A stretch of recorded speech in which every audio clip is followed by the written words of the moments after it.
Good morning, Tim. Good afternoon, Matt. How you doing? Doing pretty well.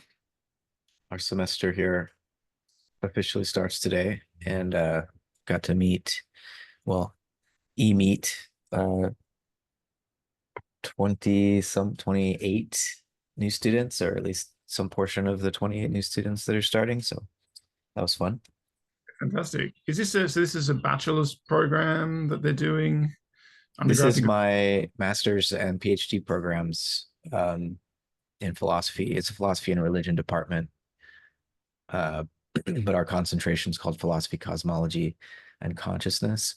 Occasionally, I'll have some undergraduates in my classes, but from a different program, and they don't get too many electives, so uh, it's and a they need pretty special permission. right, yeah. That's a pretty big cohort for just postgrads. How many? What's the distribution between masters and PhD? Uh, Mostly masters, and this was an especially large cohort for us. Yeah, Hmm. I think an online degree is very attractive to people all over the world, and we're just getting an increasing number of applicants from outside the US, which is exciting. It's very different from the community feel that uh, I'm used to and that the faculty are used to in this program, but um, it definitely brings a diversity of perspectives, and we're a very transdisciplinary program, and so we have students coming out of degrees in STEM fields and in humanities, people who have been working in tech or um, in some kind of artistic fields and coming back to school later, and so people are all over the map. Makes for a really interesting context to teach philosophy and to make it relevant to everybody. I like the challenge. Yeah, no, fantastic. And is it entirely online then now? Basically, we have a retreat almost roughly every semester here in California, but we don't require it. So about half our students come to each one, and um, hopefully they can make at least one during their time in the program, because obviously I think it's an essential part of education to be in community and make friends, but you can complete the entire program totally online. Yeah, I was lecturing on campus this week for my first time this semester, but it was actually the fifth lecture that I've delivered. It's just that I've been ill, and also traveling. So I did some pre-records, and then I did a couple of live online ones. This is your pharmacology course, Yeah, or this is drugs that shape society. Yeah, so talking about drug scheduling this week, and first one on campus, and I do like giving the lectures in person, but the reality is that, well, I'm not actually sure how large the cohort is this year. I'm not a course coordinator, so I don't need to know that until I'm marking exam questions usually. But last year it was 170 something students. So this is like a third year undergraduate breadth subject. So people again from all different backgrounds. It's mostly STEM people, but we get a decent admixture of other people because you can take it from any like as part of any degree pathway. But it's run by the pharmacology department. But yeah, in the lecture theatre this week, less than 20 students. So we only are getting, I think, uh, maybe 15% in-person attendance to lectures. They do have to attend tutorials. I'm not tutoring this semester because I've got too many other things on. I really enjoy the tutoring aspect though, and that's where a lot of the real dialogue can emerge. But I do understand why students don't feel they need to attend a lecture, I suppose, because it is just me or some other uh, you know stuffy academic standing at the front of the hall and talking at them for an hour. You might as well watch the recording, I suppose. oh, okay, I was going to ask. I hope it's at least something they watch later Oh from the yeah. comfort of their couch or something. But okay. Yeah, I mean, it would be pretty difficult to I mean, it's, we make things pretty easy to pass these days, but, the examinable content is all there in the lectures. And the current two that I'm giving another one on Monday about drug scheduling and psychedelics and, some of the things you and I were talking about a couple of sessions ago. That's their essay for their major assessment, other than the exams and quizzes, for this course is on precisely that, is on cannabis or psychedelics. They can choose either cannabis or psychedelics and talk about, potential medical applications, but history of stigmatization, challenges with the kind of both cultural rebranding and regulatory rescheduling of substances of that nature. So I mean, of course you could do that without watching the lectures, but it would be more challenging because a lot of that content is just presented there. Yeah. So, education's moving increasingly online, and it's just an example of the pervasiveness of computation and the mediation of all of our communication. And this, what's that? I said, nice segue. Yeah. Because this book that we're going to talk about is part of a series in media philosophy, which is, really looking at how these technologies, and in this case, the book's titled Contingent Computation by Beatrice Fazi. And I'm so glad you brought this text to my attention. I hadn't come across it. I'm very interested in the subject, obviously, of a Whiteheadian theory of computation. And it's a text that I think we both want to be able to spend more time with, but we're going to take a stab at speaking to some of the themes that she develops. She's really thinking with Deleuze and Whitehead, but I love how she puts it. She's reading Deleuze, or Whitehead rather, as post-Deleuzian. And so thinking that Whitehead's position on questions like discreteness and questions like how to treat quantitative logical formalism as something intelligible that's irreducible to the sensible, and she reads Deleuze as really wanting to treat thought and logic and these things as in some way I don't know, a folding of the sensible, or ultimately reducible to bodily affect. And she thinks Whitehead provides a way of treating this logical, computational, quantitative side of her subject without that reduction, right? And so the conceptual prehensions and physical prehensions become a really important distinction for her. But I think you're unhappy with her reading of both Deleuze and Whitehead. So I don't know, maybe we should start there. As good a place as any, I guess. Yeah, I mean, so because I was lecturing on campus this week, I didn't have as much opportunity as I would have liked to, really, bring my notes together. So, and I don't want to be hypercritical, because I think that the project, I mean, yes, it's interesting that we hadn't come across this book until relatively recently, and I came across it. It was referenced by, this is also reachable in this book, just in the introduction to this book, which is The Digital and Its Discontents by Aidan Evans. And his whole thesis is that what computers lack, and why we should be concerned about, their increasing dominance of our lives, is contingency.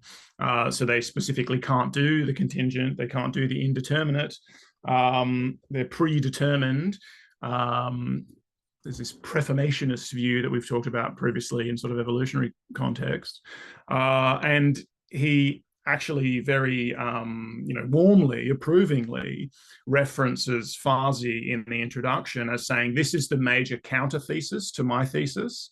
And, he says that her work is fantastic, but that he's ultimately unconvinced by it, I suppose. And I haven't read beyond the introduction of that book, but I'm going to be interested, reading these alongside one another, because it does that in a sense, but both from a kind of media philosophy perspective rather than from, a science, engineering, and even cognitive science or what have you perspective, these do seem to be kind of the two representatives of the two theses that are often colliding in some of the discussions that we've been having, like the criticism of an activist cognitive science, of computationalist or representationalist cognitive science, and that sort of thing, and some of these issues surrounding contingency, indeterminacy, and thus the capacity for open-ended evolution, as opposed to some kind of predetermined, preformationist, just deterministic view. That is a core issue in these debates, as to everything from whether is perception and cognition fundamentally computational, to like, is physics all computable, or is the nature of reality itself computational? And Fazi is critical of this sort of meta-computationalist view, as she describes it, which is the view that all of reality is computable or is somehow computational. She's critical of that view, but she really wants to preserve the possibility. Well, she wants to preserve possibility. She wants to preserve potentiality, but the possibility that computers have their own distinct mode of productivity, of generativity, so of the generation of novelty, therefore. And she thinks that, yes, she can read, Whitehead with his, logical framework, his logical scheme, kind of, yes, against Deleuze in a way. And, she's taking different things from each of them, and she's pitting them against each other.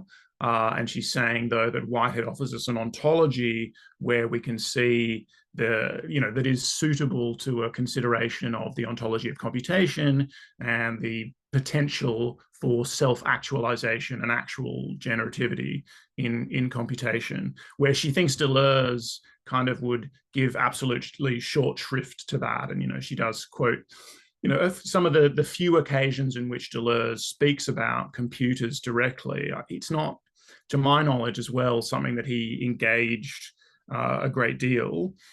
Computers, computability, etc. There's a lot of conceptual territory that he covers that's extremely related to that. But when he speaks about computers per se, I really think it's more of a political critique that he has, rather than actually an ontological critique.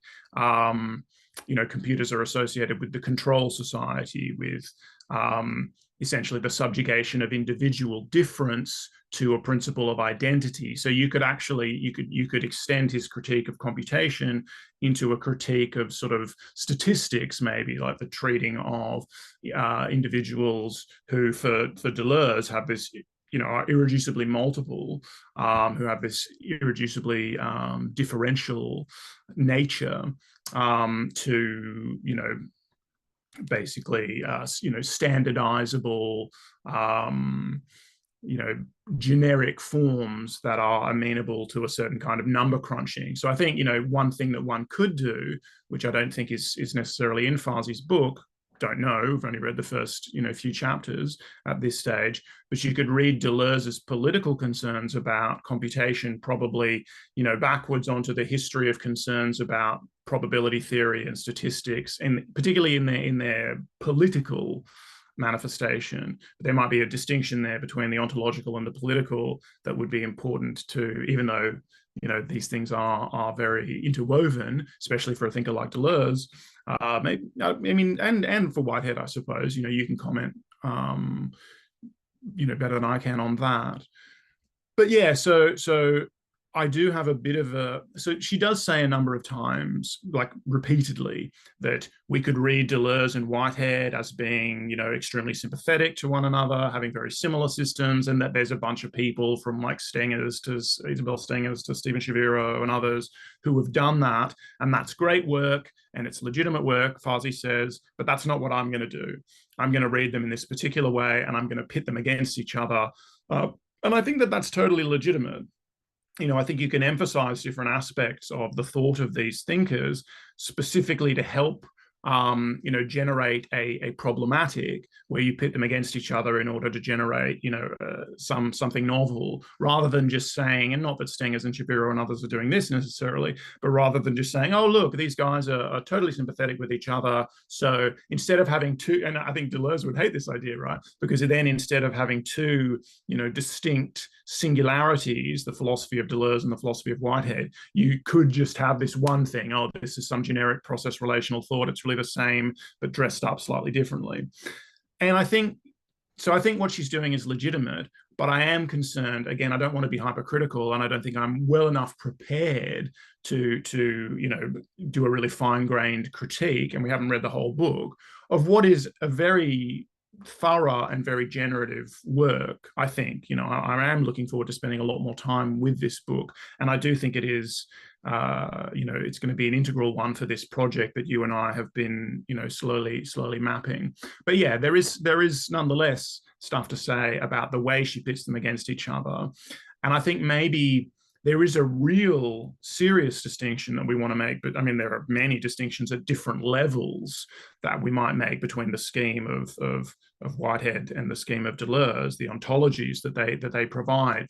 But there might be something that's really, really fundamental that's different about them, even though in many ways they are both articulating a version of something that I think you and I would probably agree is a sort of quasi-perennial process relational philosophy. They're both, articulating some version of that, but both nonetheless very novel, very individual, very singular thinkers. So not to say that, again, they're just giving us the same old, ancient process relational, philosophy. They're not reducible to Heraclitus or whatever. Yeah, but I like that phrase, perennial process philosophy, because it speaks to, I think, a balance that is better held in Whitehead than in Deleuze, which is that between permanence or the eternal and process. Whereas Deleuze is really about becoming, and he doesn't have eternal objects. And there's a real difference, I think, between Whitehead's account of actuality and eternality, which require one another for their coherence and definitions, but nonetheless are distinct, and what Deleuze talks about in terms of the virtual and the actual. And I think this is the same difference that we find with Whitehead and Bergson, because Deleuze is really inheriting Bergson's understanding of possibility and the preference for continuity, the continuity of becoming, whereas for Whitehead, becoming is not continuous. He says actualization is a process which produces discontinuities, and that also manages to still be fully relational. So his famous line is that there is a becoming of continuity, but not a continuity of becoming. And it seems to me that while she might be offering a more or less justified but partial reading of Deleuze, that is a difference in the two in Whitehead and Deleuze in terms of continuity.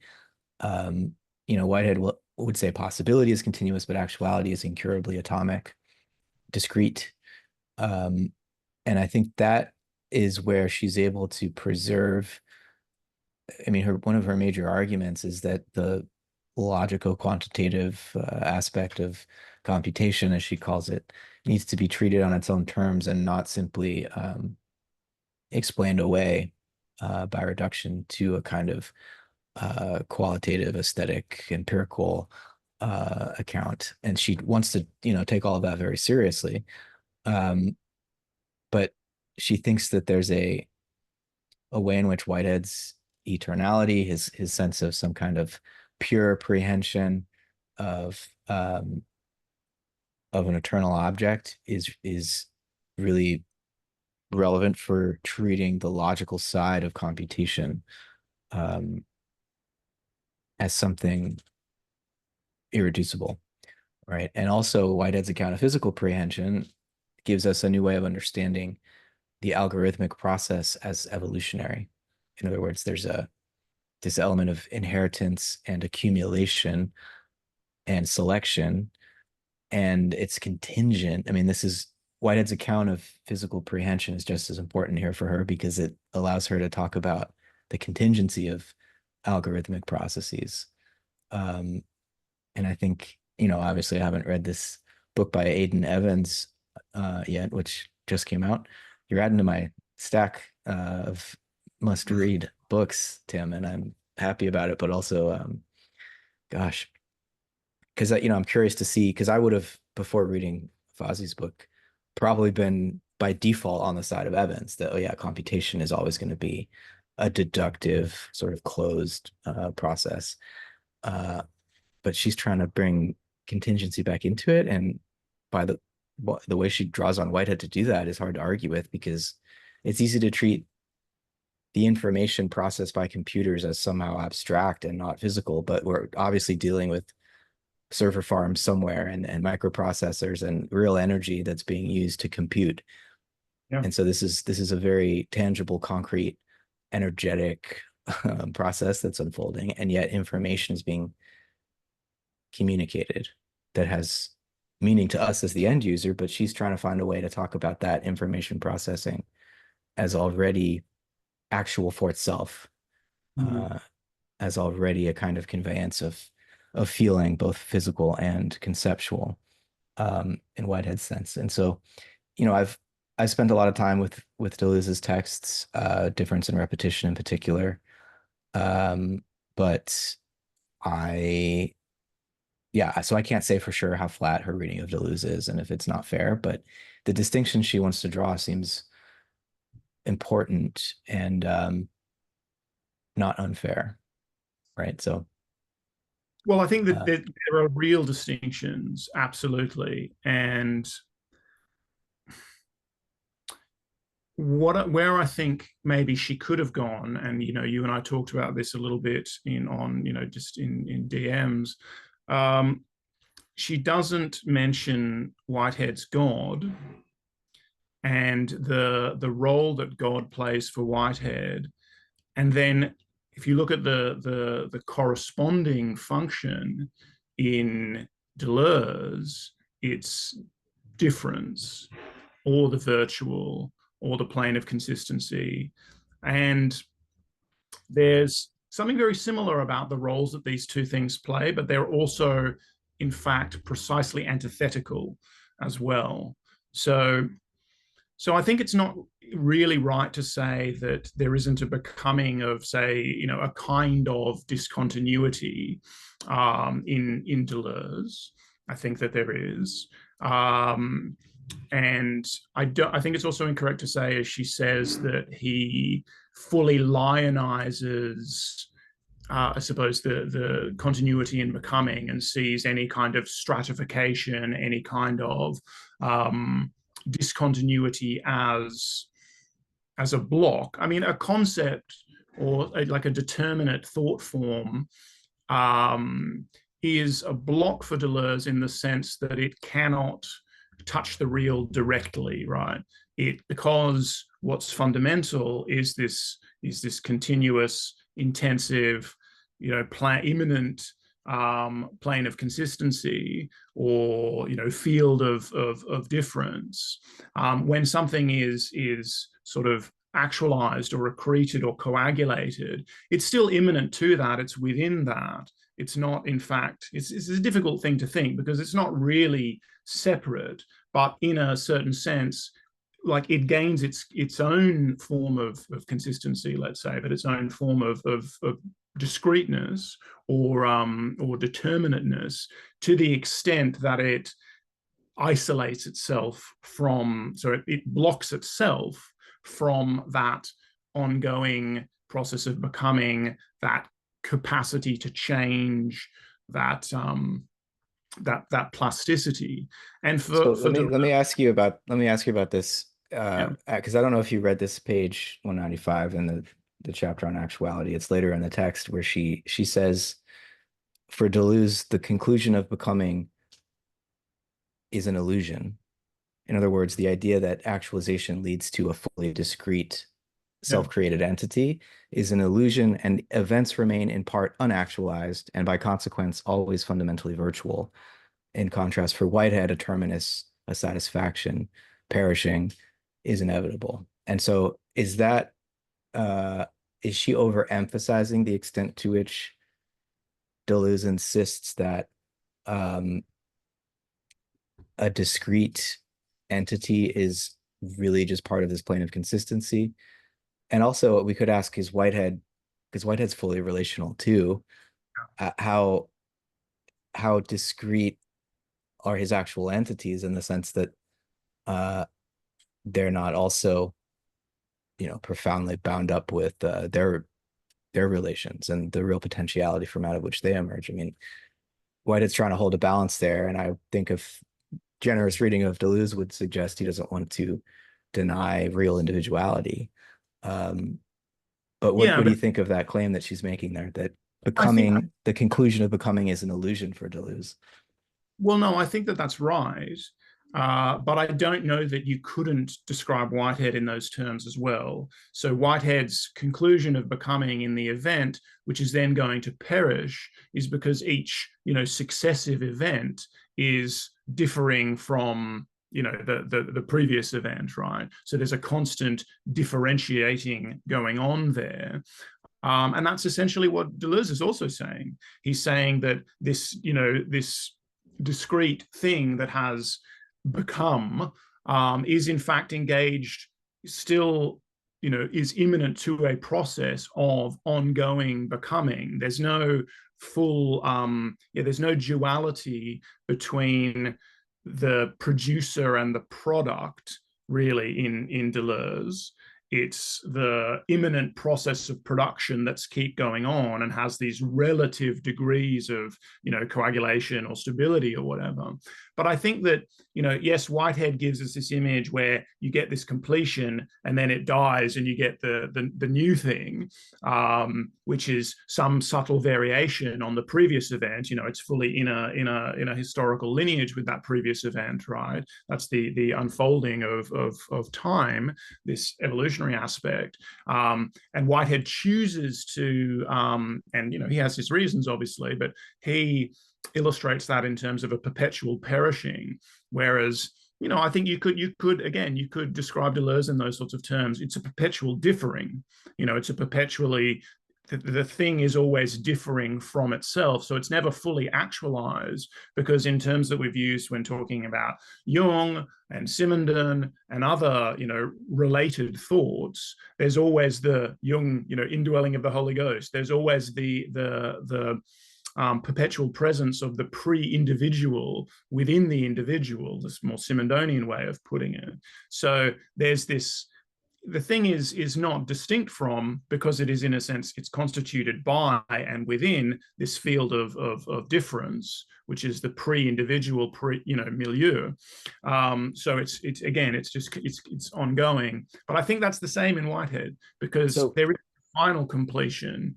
There's these, local, momentary, eventual completions. I mean, we can talk about the difference between the notion of the event as well. And I think there are lots of real differences here, and they're really important. But I think, and yeah, no, I haven't got anywhere near up to that. I'm impressed if you read 200 pages in the past few days. I skimmed. I'm quite good at skimming. So I look for, I was getting bogged down in a lot of details and making a lot of notes. Well, let me try this thought. Let me try this thought out on you, because you already basically suggested this, that, what Whitehead calls God, which, by the way, she doesn't mention that at all once in the entire book. I searched and got 129 entries for Gödel, because it doesn't, the umlaut doesn't show up in the, I wasn't looking for the O with the umlaut, but nonetheless, 0 for God, which is really important for some of the questions that she asks about the relationship between the two conceptual and physical poles in Whitehead's thought. And we'll go back to that. But you said that God in Whitehead is kind of equivalent to the virtual in Deleuze, though there's a fundamental almost inversion there. And I would articulate that this way, that for Deleuze, what all entities or events share in common is this virtual continuum of sensibility, or the plane of consistency. Whereas for Whitehead, what all entities share in common is both the real potentiality of a past and the primordial nature of God, which is But an what actual. about, just to interject for a second, what about there's a really important why Deleuze wants to eschew that actual entity, right? Because he's fundamentally against the principle of identity, right? That's his target. That's in making difference fundamental, and that's a big difference. But what about creativity with a capital C? What about that's something also, right? That all entities share and are essentially grounded in Whitehead. Yeah. And that creativity is always in Whitehead mediated by the primordial entity, the primordial occasion, the first creature of that conditions it, that conditions creativity. And so I think creativity is something like a self-differentiating continuum, but I think Whitehead really wants to emphasize this capacity for finite achievement, and concrescence for him becomes that uh, category that is only, I mean, it's powered by this original posit that there is um, a divine, what's that, an infinite entity that is the first way in which creativity limits itself, and that limit is binding on all of the occasions which arise consequently. And Okay, go on. Sorry.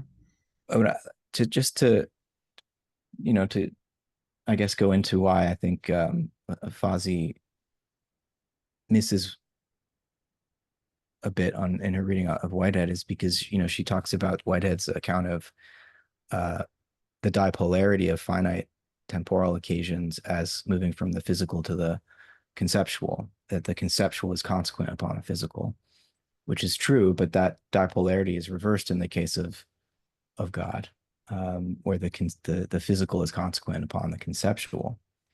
And I think that inversion is really important for the coherence of Whitehead's scheme, because he has this God posit, which a lot of people don't like, and she explicitly says she doesn't want to go into theology, and that she quotes Latour at one point, who says something like, it's unfortunate that in the 20th century, Whitehead was more interesting to theologians than epistemologists. And she takes a whack at vitalism at one point. I don't know if you saw that part. Well, I'll get back to that. But so she's leaving out God, and that doesn't allow us to understand creativity from both directions, as it were, from the perspective, from the direction of the physical to the conceptual, which is what we as finite creatures are used to. But we also, there seems to be we have an intuition of the inverse, and I think the only way for us to relate to the infinite is by, or try to conceive of the infinite, is by imagining the inverse of our own dipolarity, so that the physical is consequent upon the conceptual. And she wants to preserve the logico-quantitative aspect of computation, including this aspect of the pre-programmed nature of it. And so you could think of the primordial nature of God as like a pre-programming of possibility. But for her, that doesn't mean that the universe is then determined by whatever is programmed in advance, because contingency is built in, because creativity isn't, though it's limited by the divine, it's not conquered. It's not undone, and each finite occasion still has an original relationship to creativity, which is exactly why each occasion is self-creating. But always in the reverse order to God, because every occasion's relationship to the eternal is to eternal objects is mediated by the divine conceptual prehension of eternal objects, where she seems to imagine eternal objects as free floating, disconnected from one another, and is quasi independent of the actual world. That's a problem, because it could even be a problem in Whitehead, but he at least has God and his ontological principle to say, no, these eternal objects are always being prehended by an actual entity. They're never just floating out there. So yeah, that's a roundabout way of, trying to bring in the significance of Whitehead's God here. And obviously there's no equivalent to this in Deleuze. Or is there? Well, I mean, you have to offer some account, but of this, I mean, I was going to say of the source of order, but in Deleuze, I mean, he's only got a chaosmos. He doesn't really have a cosmos, and so he doesn't need an account of order, I guess. Well, he would need an account of apparent order, which he Right. does, I would say. I don't know that he doesn't have an account of order either. Yeah, but look, there's a lot to pull apart here, and obviously these are both very complex thoughts, Deleuze and Whitehead. And just as we were talking about with Peirce last week, you're not going to find one-to-one correspondence, but nonetheless, and of course, this has been done quite a bit, but nonetheless, you can map these schemes against one another, and you can find the generative tensions, which is what Fazi purports to be doing, and you can obviously find the also potentially generative consonances, the dissonances and the consonances between the two schemes. But I think this was exactly my issue, right? I mean, you've articulated my issue with her eisegesis of Whitehead, which is that she turns him into a dualist, I think, because by taking away the primordial relator, as you like to say, the relator God, who kind of holds everything together and holds the conceptual and the physical, the actual and the potential, the eternal objects, and allows for a kind of reciprocity between the actualized and the eternal objects. And that's my major issue with Whitehead, is that if there isn't that reciprocity, I have big problems. Now, I also and I think maybe there still isn't enough reciprocity between the actual and the eternal objects, by virtue of their eternal and permanent nature.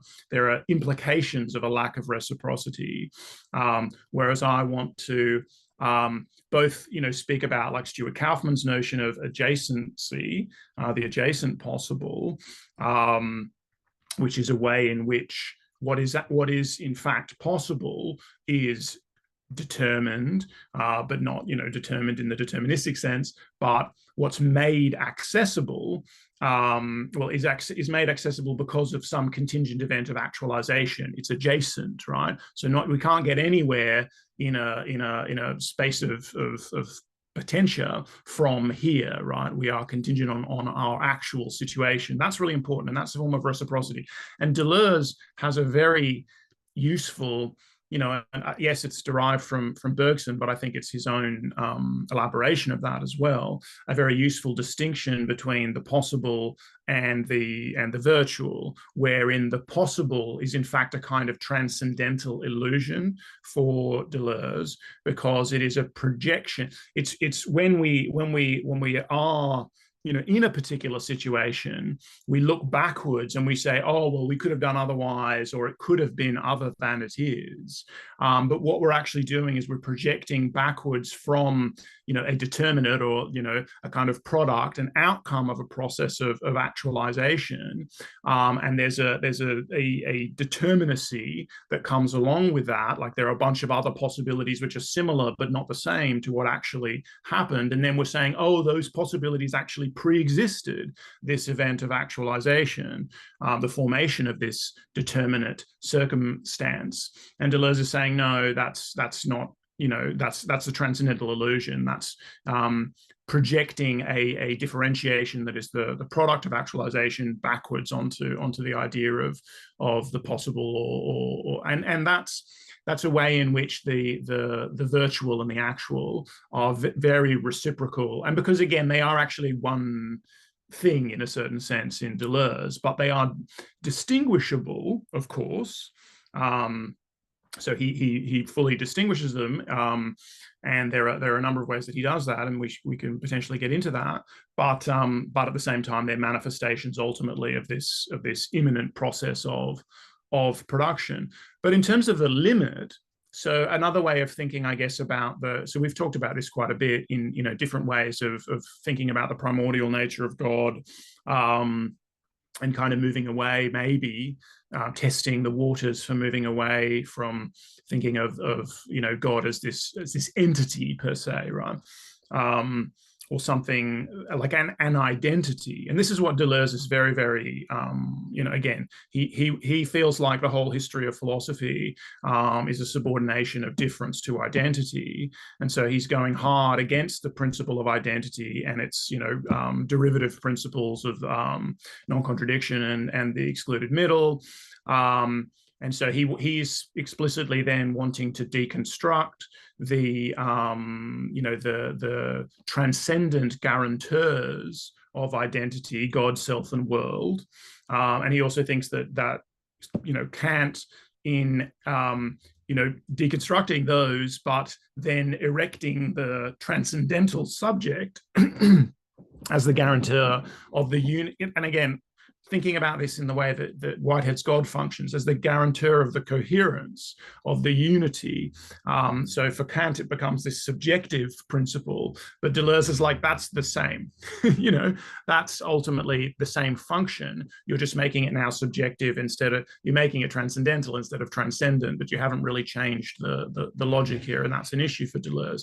But in a way, if we think about the primordial envisagement, the primordial nature of God as like an attractor, right, as opposed to an identity. When we think about an attractor, we can think about a region of like arbitrary space, not like three-dimensional space. It's not extensive; it can be intensive, as Deleuze would wish it to be, but a kind of region of possibility space, notwithstanding the Deleuzian critique of possibility or the space of potential or whatever, an arbitrary space, as like, Chris Fields and Mike Levin would talk about it in that really, really good paper that I love by them on arbitrary spaces.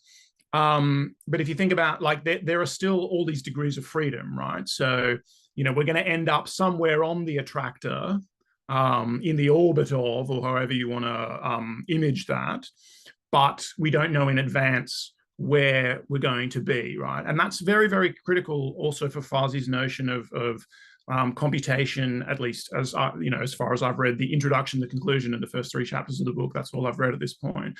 But she wants to draw on, the like incomputability, or what can be said about whether a function is computable in advance of its computational achievement, basically. So it's a constructivist view in the sense that we cannot know what the outcome of a sequence of a process of computation will be until we actually achieve that outcome. And of course, that's is a big part of Turing's 1936 paper, in which he invented the idea of Turing machines.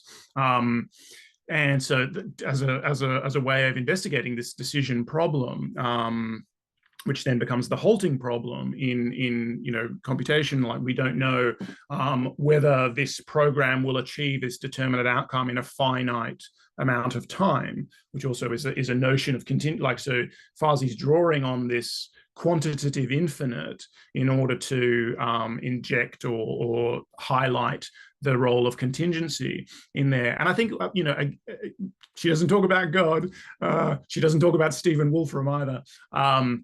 And there may be some,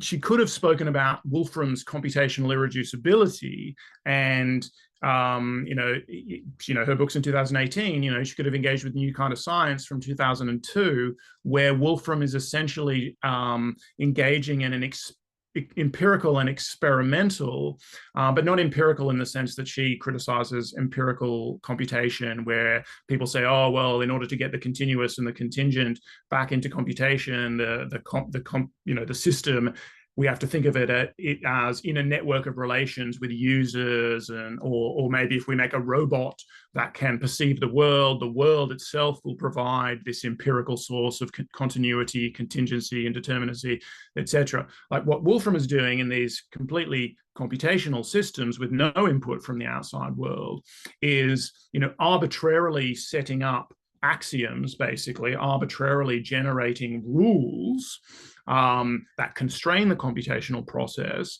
and then pressing play on the computational procedure, allowing that set of rules and maybe some, again, randomly generated or whatever initial conditions to evolve, and demonstrating that, again, it's just a manifestation of the same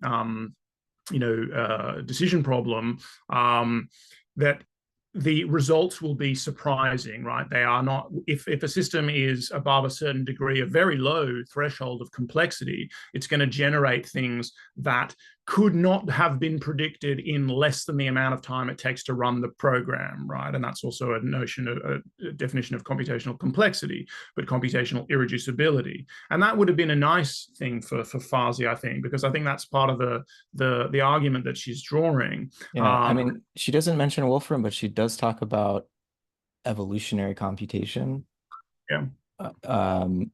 And genetic computation, where there's basically, or genetic algorithms, which I think is akin to what Wolfram is doing, yeah. Where you don't worry about arriving at the axioms through some logical deductive process. And as she summarizes Gilles basically, one of the ways that the incompleteness theorems can be understood is that axioms cannot explain themselves. In other words, you can't come up with some set of deductive rules that grounds your axioms. It's not that they're arbitrary, but for Gilles, it was some kind of rational intuition, and so math really does rest on human consciousness. And so he becomes a kind of Platonist, and she contrasts that with what she reads Whitehead as suggesting, which is, in her view, less anthropocentric than Gilles, because Whitehead brings in conceptual prehension, so that there is this way in which even computations and algorithmic processes are already engaged in a kind of axiom forming creative advance of their own. Like, you don't need the human to do that. But the thing is, because she leaves out Whitehead's theology, I would say that move to conceptual prehensions to account for this really rests on his theology at the end of the day. And so is he really, yeah, he's less anthropocentric, but that's because he's kind of theocentric, and he's taking the Kantian transcendental unity of apperception and cosmologizing it, and he's dramatically democratizing subjectivity along with that cosmologization of this unity of apperception. And so he's agreeing with the need for some kind of identity alongside the process of self-differentiation, because without that,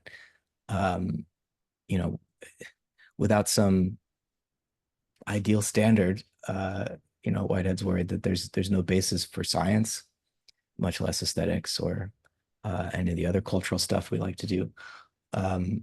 But he's not a essentialist either, so that's the thing with the pre-programming, as Fazi addresses that issue later in the text. I didn't actually read every single page of this. Don't think I'm some kind of crazy speed reader, but I just zoomed in on areas that seemed interesting after a good skim. But later on, when she does talk about the way in which even an apparently deductive system where all the rules are pre-programmed in advance is still going to be embodying contingency with every algorithmic cycle that it goes through in a process of actual computation. And so you can't predict where that system's going to end up, and you can't predict the that the way that algorithm will interface through conceptual prehension, she says, with the infinite and the indeterminate, is there all with every step along the way. The question then emerges, and this is the question I think that, we talked about Peirce a little bit, and his criticism of determinism. I think we should talk about Whitehead, Science in the Modern World, page 107, which he references. But, I think a lot of what Whitehead is trying to address is determinism, and certainly Deleuze is also addressing this in his way. The question is then whether there's a difference between predictability, so reducibility, and novelty or productivity, right? So is something novel actually produced just because we couldn't have predicted it in advance? And so that's fully consistent with the idea that there's all this apparent novelty in cosmic evolution, but in fact, it's all just initial conditions and entailing laws. It's just that we are not Laplace's demon, as someone like Sean Carroll would like to say. And then that's what stimulates all this philosophical work, someone like of that ilk would say, is because we are suffering from, and to jump slightly conceptually, but in his many worlds scheme, self-locating uncertainty and all of that. We don't know where we are in the deterministic. We can't know that in advance. So we've got all this investigation to do, but the whole thing is completely predetermined. So there's a question then whether there's a genuine.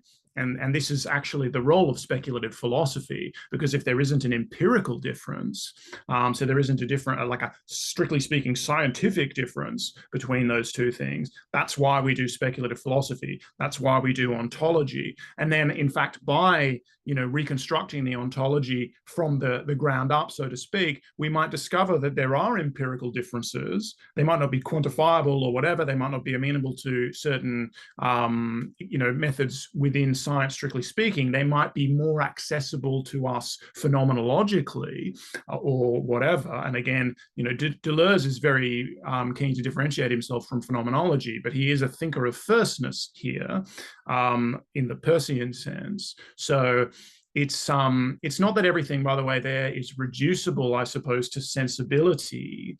And Fazi does make the point a number of times that Deleuze is a metaphysician. So he's not reducing everything to sensibility so much as what is it that the nature of sensibility reveals, in this allegmatic sense now, in this analogical sense, and in like a Schellingian sense, if you want, what is it that the nature of our, and I think of a Whiteheadian as well, and a Peircean, this is the important role of aesthetics, in fact, or aesthesis for all of those different philosophers. But a couple of things on what you said. Genetic algorithms, I think, are a little bit different from the Wolfram example that I gave, because they actually have mutation events, or they have crossing over where two strings, two products are then mixed with each other, recombined like DNA. So that there are genetic algorithms take processes or mechanisms of the generation of variation from genetics, basically from molecular biology, and perform the computational equivalence of those, and that's how they have this ongoing evolution where they're generative of novelty in that sense. Whereas Wolfram doesn't really have in his cellular automata that he's just iterating the same rules over and over again. Exactly, but the products are intrinsically unpredictable. And I do think, and maybe someone, and I know, who you are if you're listening, will take me to task for analogizing this, but I think this is like a constructivist approach in the sense that we can't accept certain, self-evident qualities of axioms. We have to actually construct proofs before we have the determinate outcome of that process of proving the theorem, and then we can say that yes, this is legitimate based on its product, not based on something self-evident about the axiom. But also going back to the Deleuze thing and this sort of primordial attractor, this primordial limit, that is this is where the event and its indifference to actuality or to actualization, or there's always a remainder, there's always something left, there's never this finite satisfaction in the Whiteheadian terms, there's always something held back, so to speak. That's the kind of differentiation with a T in Deleuze, the fundamental differential nature of the virtual, which is all of these, tensions, gradients, analogical to, chemical gradients or gradients of charge that are resolved in a lightning strike, or that are resolved, chemical gradients resolved in a process of crystallization. So he's drawing, on Simondon here for sure. But there is an inherently kind of distribution in a certain sense within the virtual itself. And that is, could be thought of as this primordial, again, this is if you're trying to think some kind of absolute firstness or whatever, you're trying to think cosmogenesis, which is, of course, what Whitehead's primordial envisagement is all about. So if you were trying to think that, you could say that there was this pre-existing set of tensions in the field of difference, in the virtual, the plane of consistency prior to any actualization, if that actually makes sense, because in a lot of ways, both Whitehead and Deleuze would probably advise us not to try and think that sort of thought, because there is a reciprocity between the actual and the virtual, or the actual and the potential. Because what happens for Deleuze then is, so the nature of the virtual is a problematic nature. It is pregnant with problems, and encounters with the world. Like, so now if we go into the theory of perception for a second, encounters with the world generate problems in us because we don't have the resources ready, predetermined to respond to whatever this contingent encounter is in the world. And so that basically brings this problematic that we were already pregnant with it to the surface. It elicits it, and that's the process of actualization. The process of actualization is the generation of solutions from problematics. But like a good fallibilist, we're jumping different registers, the psychological, the ontological, the epistemological, the resolution or the solution to a problem, which is the process of actualization, immediately generates its own elicitation, immediately generates its own novel problematic. That's the feedback of the actual onto the virtual. And so this is like kind of differentiation with a C, which is the process of novelty that's actually generated in the determinate outcomes of the process of actualization. So, but now there's a new difference in the world. This actual thing did not pre-exist, was not really predetermined in that sense. And so it feeds back on the virtual and changes whatever the next problematic is, so to speak, right? It changes the patterns, the tensions and everything in the virtual. But, she says it a number of times, Fazi says it a number of times, again, that, you can't separate these things. So I think when you look at, you can't separate the actual and the virtual. They are immanent to each other, all part of the same plane of consistency in a certain sense, right? And that's really important. And I think there's a way, I think a lot of people take from Deleuze, and I think and from Deleuze and Guattari, obviously, the kind of lionization of plasticity itself, of change itself, of, say, deterritorialization as opposed to territorialization, or reterritorialization, destratification as opposed to stratification, and all of that. But if you look at the actual ontology, and even the things that they specifically say, I mean, D&G, Deleuze and Guattari say in like the Geology of Morals and in other places, but if you look at the ontology, there's an absolute reciprocity here. You couldn't possibly say that one thing is more important than the other. Like, wouldn't it be better if there were no blocks? Wouldn't it be better if there were no strata? Wouldn't it be better if, you can't actually say that. Some people might try to say that, or they might say that we're over invested in stratification or in the status quo or whatever, for sure. And there's a political critique there, obviously, as well, right? And that's one of the things that I think makes Deleuze super difficult, is that all these different levels of description, which are all analogical, all allegmatic, but the psychological, the ontological, the epistemological, the political, etc., they're all like really woven in together. And and then the terminology is itself continually differentiating, and especially once he gets together with Guattari, Guattari's whole shtick with the generation of the schizo flow, the generation of novel terms, is to try to elicit something from, I suppose, from the reader, but also from himself when he's writing, by throwing out new terms as a kind of as problematics. So the new term will become an encounter that elicits a new thought. And so there is a way that all of this ongoing change and metastability, or just differentiation and whatever, can be excessively lionized. But they do say in the Geology of Morals, we cannot content ourselves with a dualism or summary opposition between the strata and the destratified plane of consistency. The strata themselves are animated. They talk about do not destratify too rapidly, because the absence of strata. I mean, firstly, that would mean that nothing exists. In the scholastic sense, nothing exists, right? So there might be some kind of real, but there'd be no existence. There'd be nothing actual. But also on the individual, personal level, on the psychological register, like total deterritorialization, total destratification, total immersion in the plane of consistency is basically psychosis. And people who are completely unmoored might be very, very anxious, but they also can be quite dangerous. They could be violent. Because they're trying so hard to find something that they're lacking. So I don't think it's right. Basically, I think my two big issues here are that she makes Whitehead a bit of a dualist. She gets rid of the reciprocity that does exist in Whitehead, which is through the God function.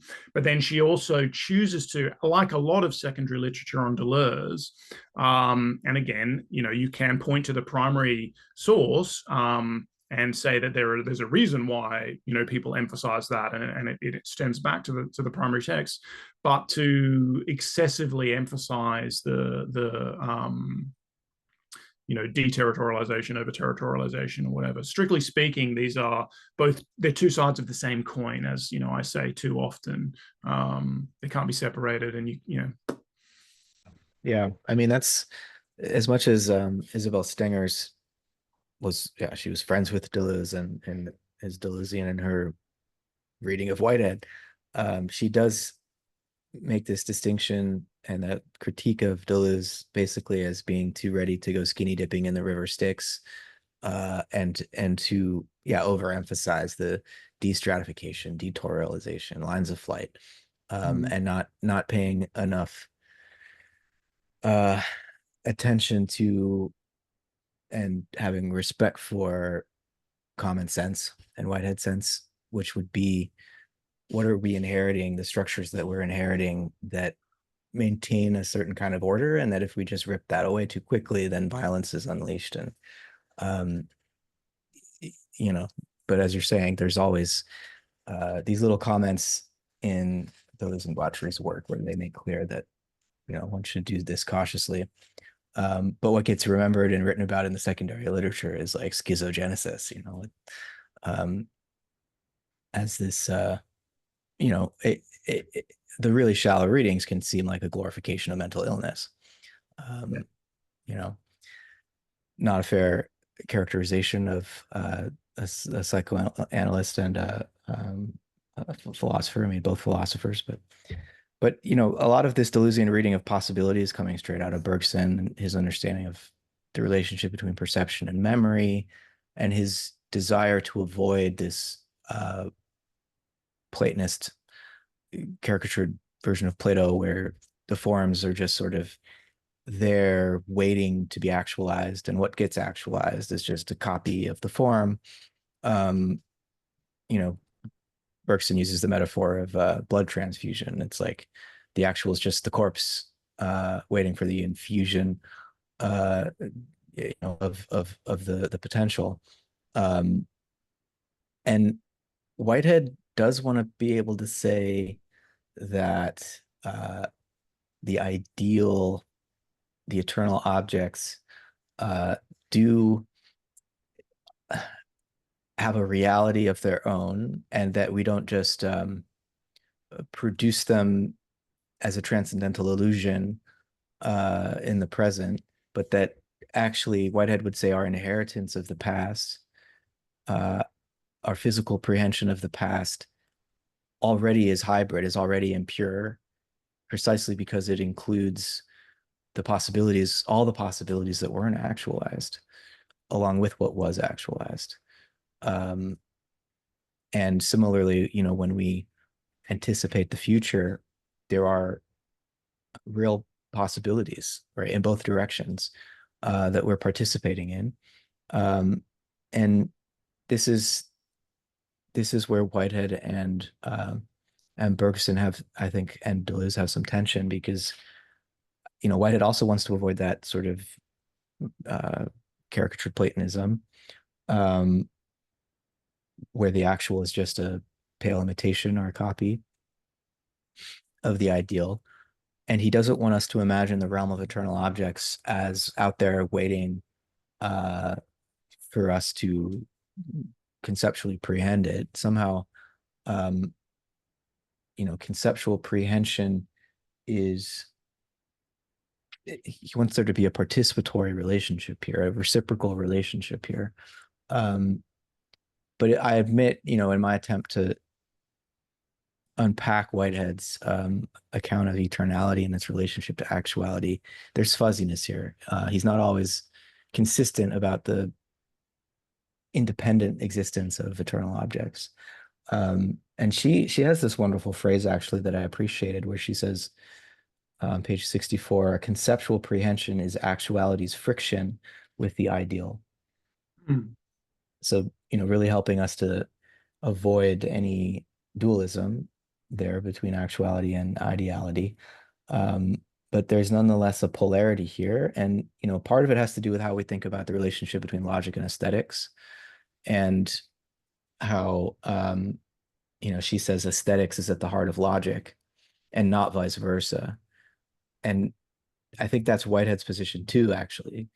Um, in other words, logic becomes a subset of aesthetics. And the way that cashes out, and she doesn't get into this, but the way I would say that cashes out is that, the ordering of the eternal objects is established by this initial aim or eros of the divine in that primordial envisagement. That's what establishes that there is a logical ordering of possibilities, or an intelligible ground of the cosmos, is because of an ultimately aesthetic act, a divine aesthetic act, right? And so it's a little bit like, going back to the Euthyphro, where Plato or Socrates is asking, is God, are the gods good because it's good, or is something good because the gods say so? And Whitehead is, I think, making aesthetics first philosophy, such that even not only logic but morality kind of follow from an aesthetic principle. Um, but he's giving God ultimate aesthetic power, but not ultimate uh, efficient power. Mm. Um, and he's, yeah, I hadn't considered, I hadn't run this train of thought through all the way to think about it in these terms. Because usually I would rather say that the gods are good because it's good. But what White is suggesting is actually this divine um, envisagement is giving us rationality. Mm. That it's that we have a relationship to intelligibility and logic because God loved the infinite realm of possibilities in a certain way. Um, so, and whether or not Deleuze is able to entertain a thought like that is, the answer is probably no. And Whitehead's just got this hypothesis about the nature of the divine. It's a speculative hypothesis, and he's perfectly willing to admit that there's a dilemma here, and that when we think about the dichotomy between logic and aesthetics, it's like we're at the extreme edges of our finite mentality, and we only have partial penetration into the infinite. But um, he's also, Whitehead, wanting to, in making aesthetics first philosophy, not deny that everything rests on feeling or firstness. And so in some ways he agrees with Deleuze on that, but it's that he's got these two different kinds of feeling, the feeling of actuality and the feeling of eternality. Um, and I think these conceptual prehensions are um, really at the core of what Whitehead means by experience. It's dipolar. It's never just feeling what has already happened in the past and then having the transcendental illusion of possibility. There's real possibilities that we also feel in relationship to our inheritance of the past. And she thinks that even Fazi thinks that even computational occasions have this dipolarity. And here maybe I'll share with you what she says about vitalism. She doesn't mention animism, but she says she doesn't want to use the term panexperientialism. And she doesn't cite anyone, but she just says that term is not useful to her because it implies vitalist, panpsychist, and often theistic undertones. That was actually that's in the intro, I think. Yeah, no, I did read that. And so she's hitting both of us there on some level. Even though, the way she goes on to explain experience is just in Whitehead's technical sense of it's a self-actualization, that experience is the process of self-actualization. And that includes physical inheritance, the physical pole, and conceptual prehension for her. And so I don't know why she doesn't like, what the problem is with panexperientialism or vitalism or panpsych, or the theistic undertones. I can guess why she doesn't want to go there, but if she's willing to say that algorithms are experiential, it's why not repurpose, like a computational vitalist sounds really cool. I think a lot of people would go for that kind of a play Well, on a mixing of words. I think it's very contemporary position as well. Like I think that is actually, it's more implicit. It's becoming more explicit, I think, at the moment. But I think that's becoming a kind of dominant sort of position. And people still may not want to call it vitalism, some people, because they're worried about certain associations and a certain history, whether that's, But what they, yeah. it's becoming so important for us to be able to think, even if we want to distinguish and reject cognitivism and distinguish human thought and consciousness from any kind of algorithmic computational process, we still have to acknowledge the agency of computational processes, because so much of our day-to-day lives, and they don't sleep, so even at night, these computational processes are making decisions, right? Shaping the future. Yeah. And so we need a way of thinking the agency of machines and computers and artificial intelligence, obviously. And so I think it's a really important move to vitalize these machines so that we don't, it may be too late for this, but get ourselves in a situation where our agency is severely curtailed by the aims of the designers and even the unintended emergent agency that the designers didn't intend. Sure. in these As machines. a, as a as a consequence of computational irreducibility, essentially, that we couldn't predict, even if they are in some sense deterministic, that we couldn't really predict what they would do. And that's obviously been the case in a massive way with machine learning. And it wouldn't be such a useful technology to us. I mean, this goes without saying, but if we could fully predict what it was going to do, if it wasn't generative of something that, at least to us, is novel. Yeah. Yeah, there's a lot. There's always a lot to engage with there. I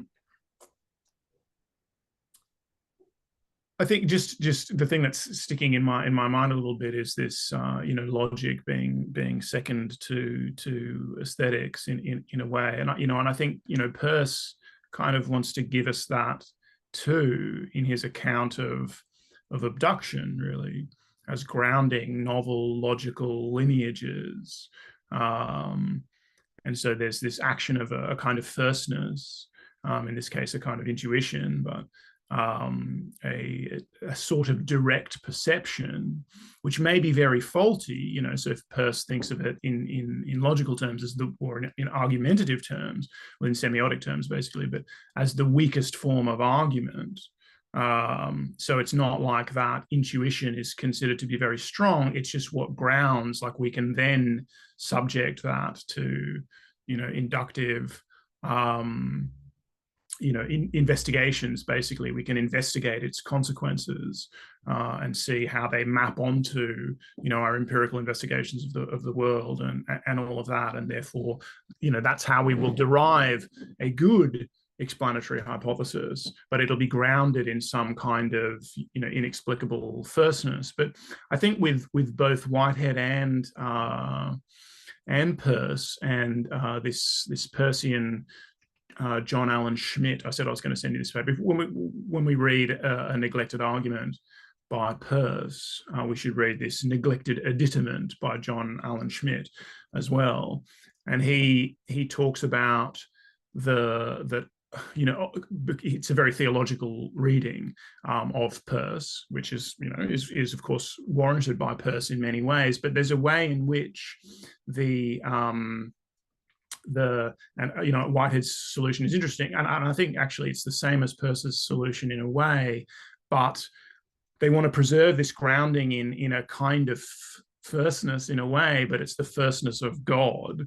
But as you said it yourself, what happens there with Whitehead is that this conceptual prehension or conceptual envisagement, I suppose, I don't know, is it right to say conceptual prehension when we're talking about the primordial envisagement? But I think so. It's supposed to, it should be the same category if Whitehead is to be taken seriously in his desire to have one categorical scheme for all actual entities, God included. Sure. So, but there's a way then in which all of the firstness that say we have any kind of that characterizes our experience, and that grounds any kind of logic that we derive, is all grounded in a kind of thirdness, a God, the thirdness of God. And this is also what John Allen Schmidt brings out in the Peircean account, is that in fact in the hierarchical order of the being, which is grounded in a primordial entity, we actually get the thirdness comes before the firstness. And I think if we maintain this, and so then it becomes questionable in a way if aesthetics is about firstness, or like direct experience, which I suppose is what Deleuze is wanting to say. It becomes questionable whether these schemes of Whitehead and Peirce are in fact grounded in aesthetics, or they're actually grounded already in this logical, like, triadic. If we're speaking, I'm trying to think these thinkers in concert in a way, so just forgive me that they don't obviously map onto each other perfectly, but in a way the whole triadic scheme is already there in the primordial envisagement, and so actually that kind of pushes it back to logic, being grounding in a certain way. And so one way of thinking about this maybe like, well, Deleuze is a more thoroughgoing thinker of firstness in a certain, like he really wants to derive logic. I mean, he's a very, he's not against logic at all. And he's very, very deeply informed by mathematics, in particular, obviously, calculus is his big deal. And he thinks that calculus is allowing us to think rigorously continuity, which is also something that Peirce talks about, something that Peirce gives us. But Deleuze will draw on like Poincaré and then so nonlinear equations that don't admit of determinate singular solutions, but we end up getting attractor states essentially from them. Like I was trying to talk about before, like God is the attractor, but there's a kind of distribution, a landscape where things might end up, but until something ends up in a particular place, we can't. So until the computation has run its course, we can't say exactly where that's going to be because the equations are non-linear. And this is a way that she could have drawn on Deleuze. And I don't know if she does later in the book, but I suspect not in the way she set things up. But she could have drawn on Deleuze's engagement with the history of mathematics to actually talk about a kind of computational, with due deference again to his distaste for computers, but Deleuze. And actually there's something really interesting we might get to in the treatment of the simulacrum, and the simulacrum is kind of self-grounding. Again, you brought it up, moving away from the hylomorphic scheme where you have the static eternal forms, which are going to basically are going to inform the actual, and as a result you get the copy, which is some, has an inferior relationship, is a pale imitation, and all of that. But the self-grounding simulacrum in Deleuze, there's, I think, going to be really interesting ways to map that onto something like the FEP. And so to the extent that the FEP can also be thought of as computational, or be associated with computationalist paradigms, say in cognitive science, there'd be an interesting way to get to that through obviously its own grounding in differential equations and Deleuze's treatment of them, and then bringing in the self-grounded simulacrum, because like a copy is like a map, right? So it's an incomplete imitation. It might have real relations to the form, to the idea, but it is an incomplete imitation of it, much like a map. Whereas self-grounding simulacra, we can start to think about like I've said before, yes, the map isn't the territory in this kind of quasi-Platonic sense, but the territory may yet be constructed from maps. And so I think there'll be a way to get there, to do a really interesting thing with the FEP and Deleuze, actually.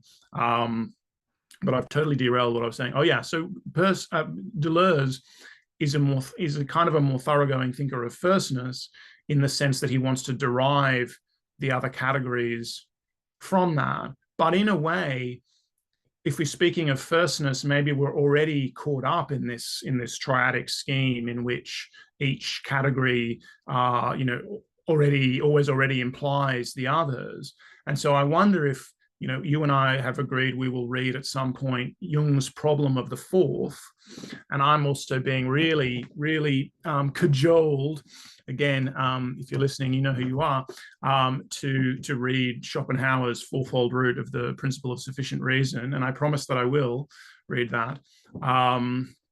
But maybe there's a way, and this is going to be doing violence to the categories now. And I know Peirceans, so Peirce has a theorem, right, that all higher order logical like combinations, so like relations of fours, relations of fifths, etc., are all reducible to triadic relations, right? So strictly speaking, there can't be a fourthness in Peirce's scheme. But in a way, the fourth is the substrate or the body that is outside the ideal triad. And this kind of fits with what Jung will say, but also the Sophia, the feminine aspect, which is the hidden fourth, in a treatment, like again in a Jungian treatment of the Christian Trinity. But I'd like to hear your comment on this. But in a way, Deleuze is really thinking fourthness and the way that the triad is born from that. So all of logic is born from what is actually this here now classically feminine principle, but the body. So it's like a body first. And because for Deleuze, and I think Fazi does actually quote this, like a body can be any, relation, any combination of forces, anything that is kind of constituted by the play of forces. Could be considered a body, right?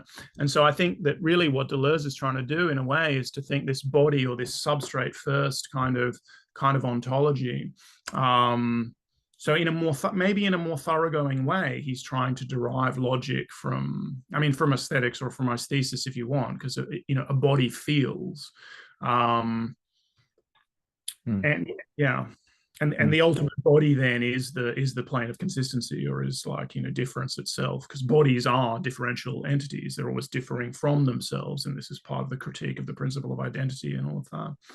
So he's like a hardcore, even though he's a transcendental empiricist and there's all this stuff there, and he's certainly not giving short shrift to various idealisms, but he's a hardcore materialist in a certain sense, right? As well, more so than Peirce and Whitehead. Yeah. As you're articulating all that, I'm thinking about how what's first for God might not be what's first for finite actual occasions.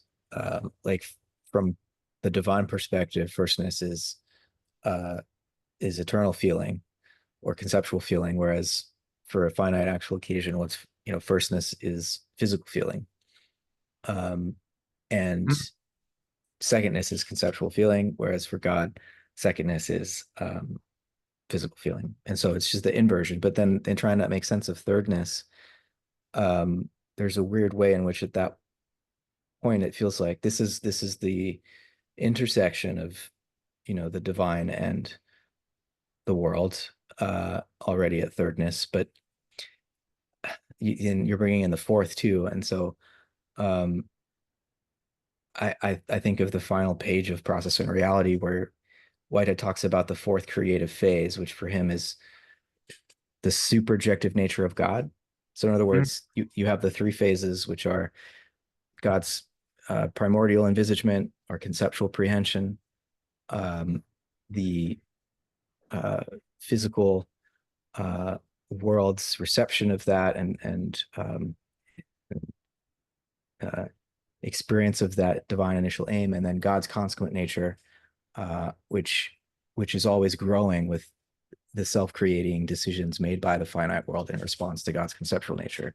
So you have those three phases, but then the fourth is where that conceptual nature of God, which is a kind of cosmic memory that's growing with each self-differentiating finite perspective that emerges, then becomes a superject that's felt by each of those finite occasions. And that fourth phase, all of a sudden, I'm not exactly sure how to conceptualize this, but it seems like it's only from that fourth phase, like we're always beginning in that situation, and then we try to retrace the logical steps that make possible this actual experience of being able to recollect something like the entire history of the universe, and being also aware of the alternative possibilities that halo that actual history. And so what Peirce means by this logic of this triadic logic is, a way of thinking our way out of our empirical situation back to the transcendental conditions that make it possible. And the importance of this fourth is that it's the most can I say concrete? It's the most yeah, it's the most concrete aspect of our experience, where whatever Whitehead means by the primordial and the consequent nature, it's all wrapped up in fourthness in a way that makes it inseparable from the world. And just by virtue of our desire to understand and abstract, we differentiate the three. Yeah, exactly. Does that make any sense? Because I'm really struggling at the edge of my own ability to conceive. But it makes such good sense. I don't know if I'm going to be able to do justice to the sense that it makes on the fly either. But no, I love that addition of fourthness to the Whiteheadian scheme. I think that's really important. And the way the superject is felt by the finite actual occasions, you could say maybe in a certain sense that feeling is what delimits the degrees of freedom, their capacity to create themselves, right? And I think that's, I'm thinking this thought, and I'm early in the stages of thinking this thought of fourthness as the generative substrate, the self-generating substrate, right? And that these other categories are in a sense emergent from that.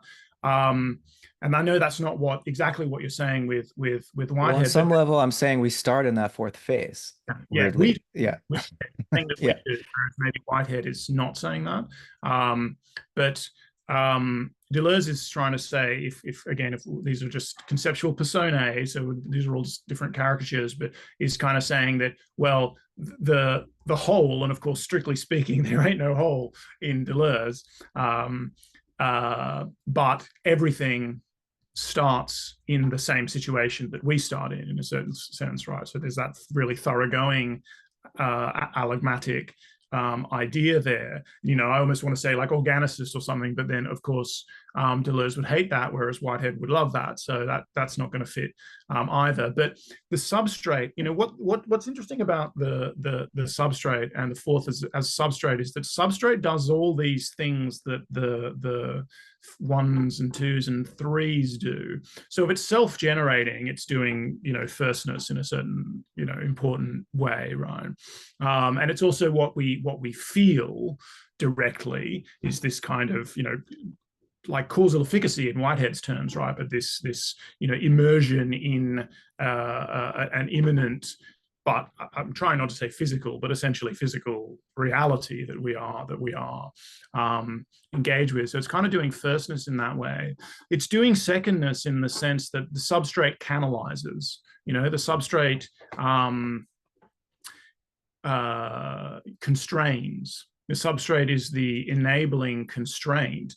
It's things flow through a landscape, and there are pathways which are they are, of course, we can say generated by what came before, right? But so to the extent that, say, computation is a substrate specific phenomenon, like it's what computers do, let's say, with all due deference to the history of the word that predates, Turing machines and von Neumann architectures and blah, blah, blah.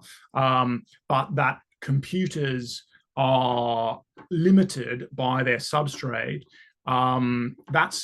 That's kind of like secondness in the sense that there are laws. They're not laws in the deterministic sense, but they are inherent context-specific limitations, enabling constraints rather than laws. And so there's a way, if we're thinking also with Peirce, there's a way to think about all law as ultimately constraint.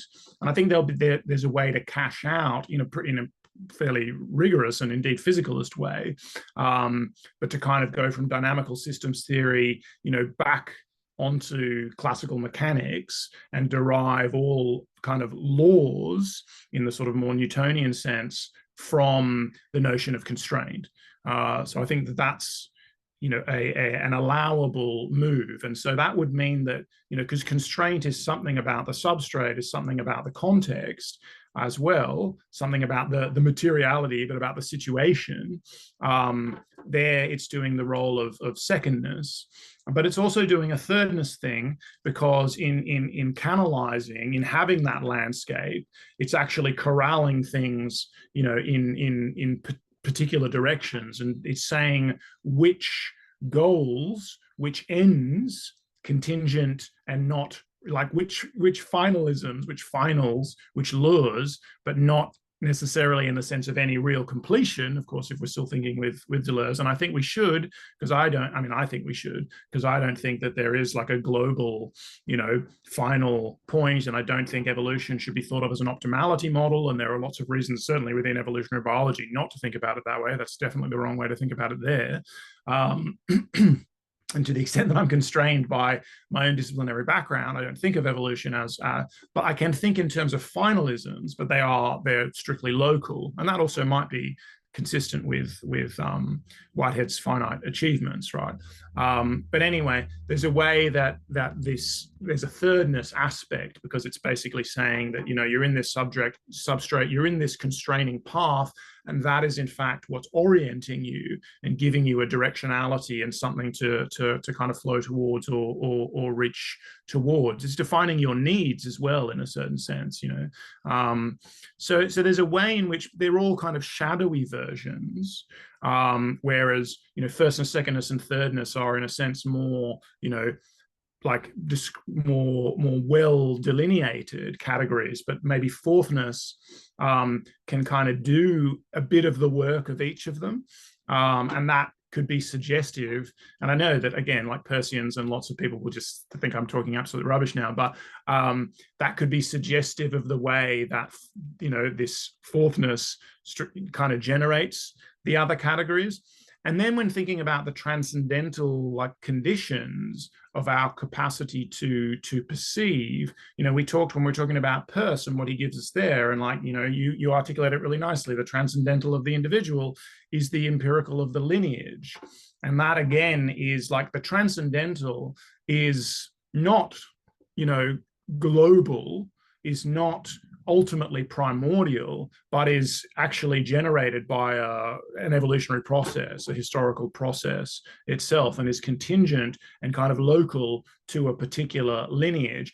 And that might be the way, again, I'm going to bracket this, but we can get some of the things that Whitehead wants to get from his God function from actual history itself, like values and some of these sorts of things. They can be contingent and not global, but nonetheless, so they're constructed, but they're as real as real can be, right? You don't have to be an anti-realist or you're a certain kind of anti-realist, right? But you can be a constructive realist about values, just like you can be a constructive realist about like tables and whatever, and this is, I feel like, the kind of realism, at least this is part of my motivation, that, bringing all these philosophers into, say, a dialogue with like computation or the FEP or whatever, is partly about how do we think this kind of realness. And I think, again, through a theory of abstraction, in a way, and abstraction is this endogenous generative constructive process. And I think Fazi is very much onto that, and using Whitehead to elaborate that. And I think that's one of the most attractive things about what she's doing, even if I might have some quibbles. I think this is going to be a really generative book. But then I also, just the last thing I'll say in this spiel, like the way Deleuze is transcendental, for Deleuze, see, the transcendental isn't the God function that guarantees, as it is in Whitehead still, right, the primordial entity or identity. And he's specifically wanting to eschew that as being a kind of trad, with a big T way of looking at things, and blah, blah, blah. We've already said that. But the transcendental for Deleuze is precisely this capacity to be informed. It's the virtual, it's the difference itself, right? And that is the capacity for novelty to be generated, but to be in its plasticity, basically, for encounters with the world to elicit the production, the actualization of something that is genuinely novel. And so his transcendental is precisely the capacity to change, to adapt, to, you know, basically plasticity in and of itself. And that's what he sees as you know, fundamental to perception, right? Perception, so that the transcendental, in terms of, you know, grounding perception, is the capacity for you know, change to be registered, and for us to come into some kind of, I don't know if conformal is the right word, or resonance, maybe, like some kind of resonant relation, for us to change because something, because change in the world, basically. And again, this is why there's no optimality models here, because everything is changing, and changing in, you know, in this reciprocal manner. Because again, you don't have a fundamental identity with a capital I grounding the trajectory of the whole shebang. It's all these local differences, this multiplicity. Because it can kind of sound also like, when I talk about if fourthness was grounding in a certain sense, that it sounds like it's actually a generative one that then generates all these things. But then it's important to say that, you know, again, that's how Badiou tries to paint Deleuze. But the one, to the extent that it exists in Deleuze, is the irreducibly multiple. And maybe, you know, that's something we can also get into, but because the field of of like the plane of consistency, the field of difference, the transcendental condition of perception, which is the capacity to differ, basically, is comprised also, like he takes from Leibniz, this idea of the you know, petit is problematic. It's comprised of problems, right? So of these non-extended, so intensive, partless parts, in a certain sense, like these irreducible multiples, which are quite different from atoms in a lot of ways. And Deleuze has an interesting relationship with atomism too. Speaking of the discrete and the continuous, and Fazi's thesis there and all that, that's another thing we can talk about. But yeah, it's irreducibly multiple, which is just an important thing to make, lest it sounds like I'm speaking about some kind of, you know, homogeneous one. But yeah, did that all make sense? Sorry, that was a long response to what you said about fourthness, but yeah, you know, it's got me thinking about the role that abstraction plays in Deleuze and in Whitehead, and how Fazi thematizes that at several points as another point of departure between the two of them. She says, again, late in, this is in the conclusion, actually, she says, for Deleuze, abstraction is an epistemic and framing that hinders and burdens experience, while for Whitehead, by contrast, abstraction is a method of construction that makes past actuality and ideality alike constitutive elements of experience. I don't think, sorry to interrupt, because I just spoke for ages, but I don't think I think that that's not wrong. Like, you could find support for that, but I don't think it's sustainable if you're really doing the reconstruction of the ontology of both thinkers side by side, because that seems to deny then the reciprocity between abstraction as a constructive principle, which is basically actualization, and the virtual in Deleuze. That makes Deleuze sound like these things are in some way, you know, separate. Like, abstraction is nothing but a block in the path of becoming. No, becoming, ongoing differentiation is entirely dependent on that kind of constructive principle. It's just that it's not a principle of identity, in the sense that abstraction is not grounded in something that is ultimately being abstracted, right? Like, abstraction is this imminent, again, not saying Deleuze uses the term in this way, but this is the way that I would think these things together. Abstraction is grounded in this, you know, imminent process of production. And so again, here, the simulacrum, the abstract, is self-grounding. It's not referring, it's not a principle of resemblance I do think Whitehead's trying to get us out of an ontology of simulacra. You know, and we can talk about the primordial nature as a kind of identity principle, but I also think that we don't want to misread what Whitehead means by the primordial nature of God as though it's he means it as a logical abstraction that he's positing. He means it as a fact that we experience. um, the first fact in a way. And so it's like before we can even reflect on it. So it's, thirstness, it's not secondness. And that makes it harder to argue with logically. That he doesn't have a proof for the existence of God, a logical proof for the existence of God. That's not what that's beside the point. For him, he's really talking about a feeling that he believes a close examination of immediate direct experience reveals our contact with something, some infinite value, not with the infinity of creativity, which isn't valued this way or that way, but just overflowing. I mean, it's akin to a kind of chaos, but a value, an infinite value by which we, through comparison, are able to engage in finite valuation. I think Peirce has the same view, and I think that can be aligned with what Jung's. Who does he get it from? Doesn't matter, but the numinous in Jung, in the sense that is this autonomous principle of value. It's greater than, right? It's not every individual self-generating their own value. It's in this sense, with a small t, maybe transcendent value.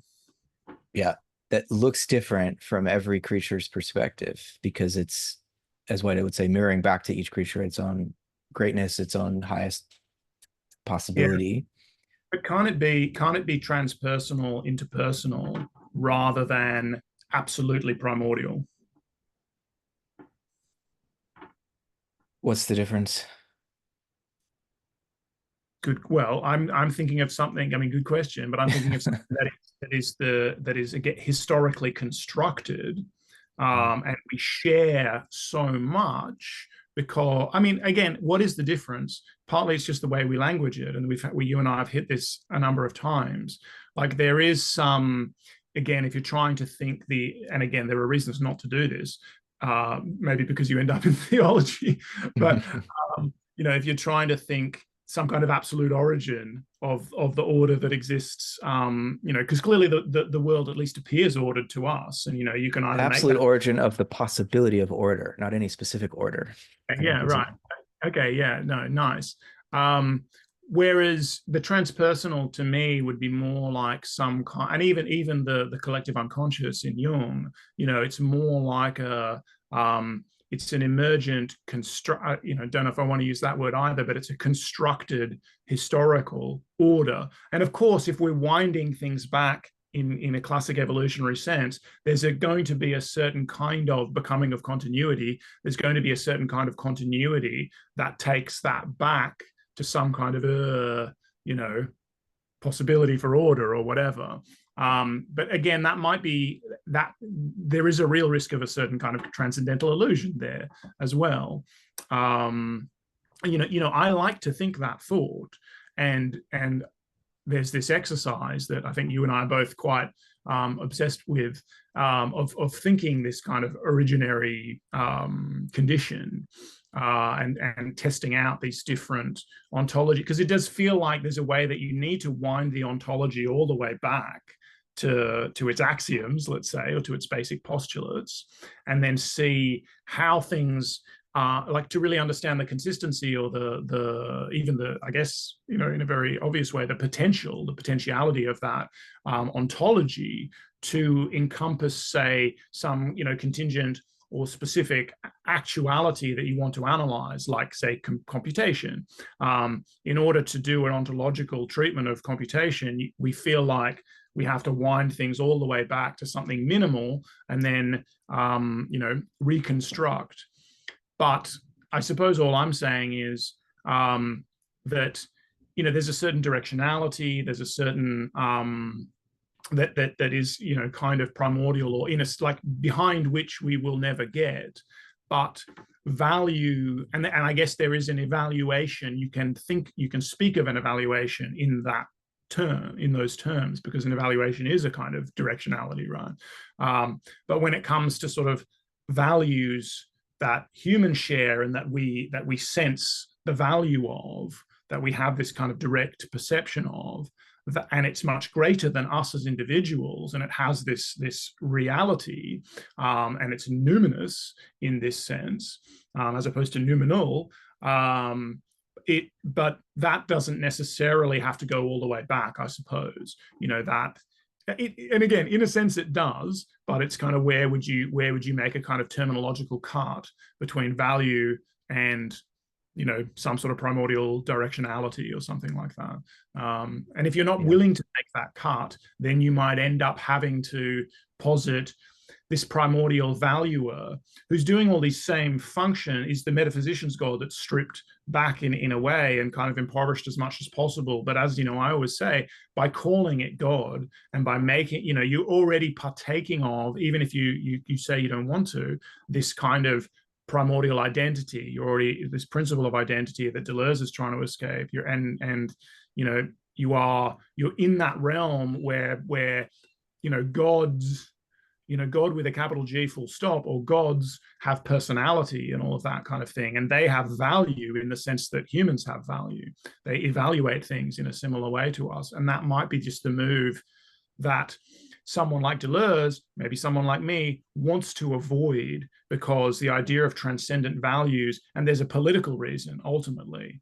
There could be a biological reason. There could be a reason to lionize novelty, and that's part of it. But for someone like Deleuze, there's also a very political reason, which is that if there's a primordial value that is, true with a capital T and real with a capital R and all of that, then it feels like we can't escape from that. And there'll always be some kind of hierarchical relationship of authority where people are claiming, well, we have through our, texts or whatever it is, access to that in a way that others don't have. And that's the dynamic that they're trying to escape there, right?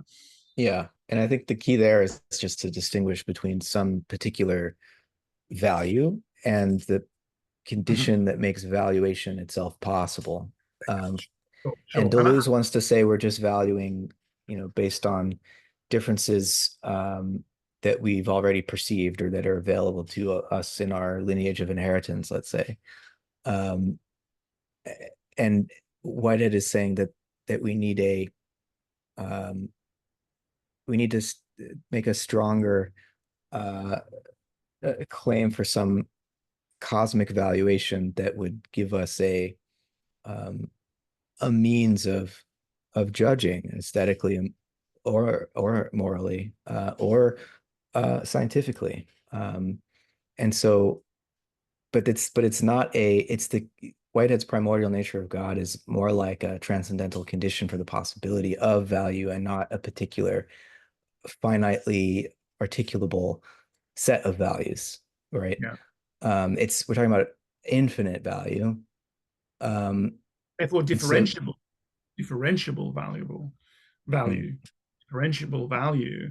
And again, then I think when you really strip Whitehead's God back, it starts to look not as dissimilar as it might with Deleuze's transcendental field, which is the capacity for differentiation itself, and therefore the capacity for construction itself. And again, it's got this in a sense, differential nature to it, this differentiation with a T, which kind of happens independent of actualization. So differentiation with a C is this dynamic between the virtual and the actual. But differentiation with a T is something that's also, just virtual to some degree, intensive.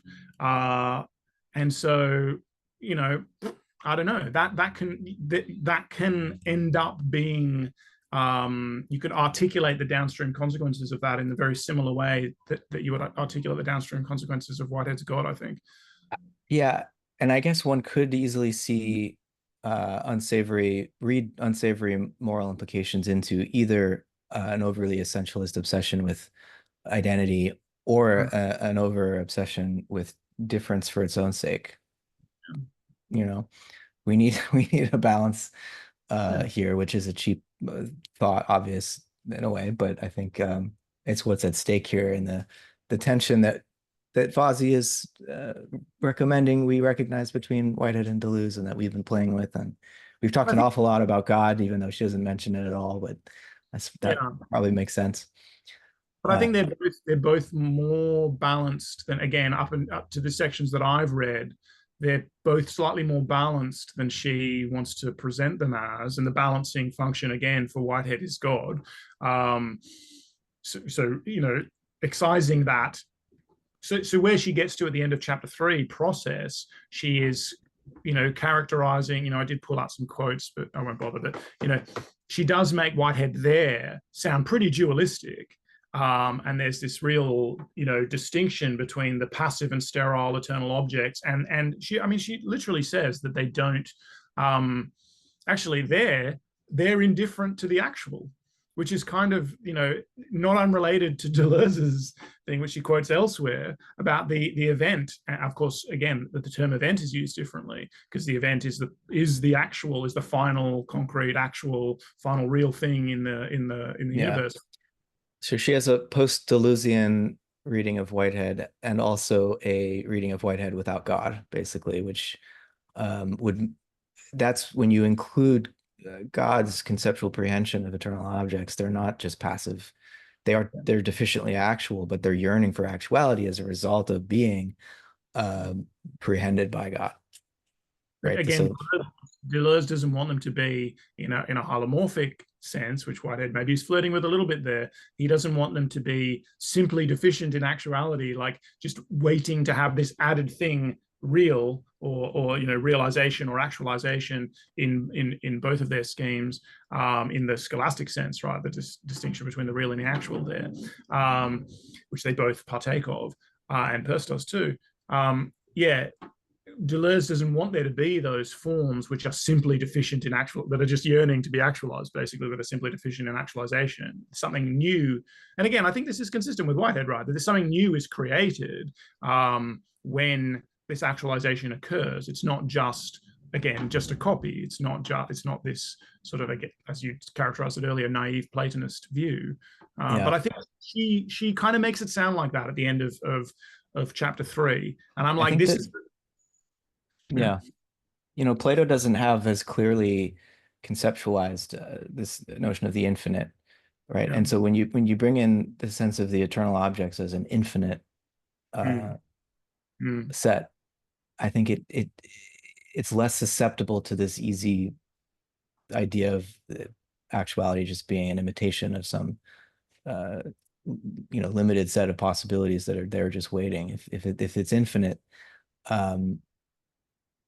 there's no limit to the possibilities that can be actualized, and every actual entity is